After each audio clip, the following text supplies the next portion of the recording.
Hi, welcome to this week's presentation of Eterniti Forum. This week's question is getting a tattoo wrong? Growing up in South Carolina, I heard this question a lot. Believe it or not, it was actually illegal to get a tattoo in South Carolina until 2004. One verse that I've heard a lot in conjunction with this question is Leviticus 19:28. It says, "Do not cut your bodies for the dead, and do not mark your skin with tattoos. I am the Lord." It's always good, though, to kind of look at the context of the verse so you can fully grasp its meaning. So let's look. One other verse in Leviticus 19:26 says, "Do not eat meat that has not been drained of its blood. Do not practice fortune-telling or witchcraft." So the nation of Israel had just came out of captivity from Egypt, and they were really accustomed to Egypt's pagan worship practices. So these verses are kind of trying to get them away from that.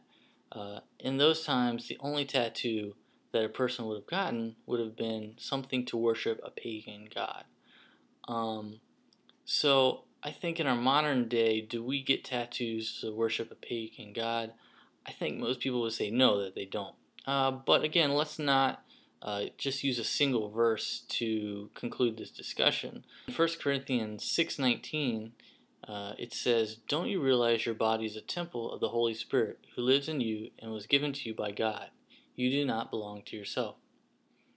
Again, let's look at the context of this verse, and let's look at 1 Corinthians 6:18. It says, "Flee sexual immorality.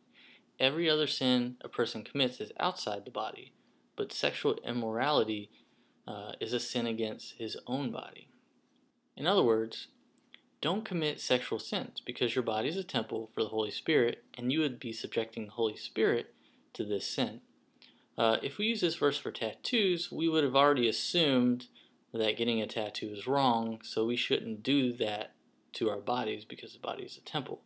But this verse doesn't specifically talk about tattoos. I was actually thinking about this question while I was at church. And I looked over and I saw there was this artistic rendition on the wall of Africa and South America. And I was thinking, well, this is the temple, this is the church, and we painted a picture on the wall. Isn't that the same as getting a tattoo? But there was no outrage or controversy. So I didn't understand, how could this be any different than getting a tattoo? Finally, though, let's look at 1 Corinthians 10:31. It says, "So whether you eat or drink or whatever you do, do it all for the glory of God." I know most people want a cut and dry answer. They want, yes, it's a sin, or no, it's not a sin. And I'm not saying that I believe in pluralism, which says anything goes and what's your moral standard doesn't necessarily apply to me. But the Bible isn't intended to be a moral checklist. It's a love letter from God. God, he looks at our heart, and sin is something that starts in our heart. So you have to ask yourself, if I get a tattoo, will it be glorifying God?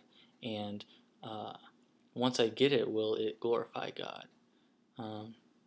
Is it making the relationship between me and God better or worse? Maybe you don't have a relationship with God, and you'd like to have one. Check out my "What Must I Do to Be Safe" section, or chat with one of our friendly counselors in our chat section. Okay, so in summary, tattoos in and of themselves are not immoral, they're not evil. It really depends where your heart is. Are you getting the tattoos to glorify God? Will the tattoo glorify God once you get it? You would have to ask yourself these questions and let the Holy Spirit convict you on what you should do. Did I answer this question fully, or is there some aspect or question you still have? Ask a clarifying question at my submit page. Thanks for checking in with us this week in Eterniti Forum. Stay tuned for more.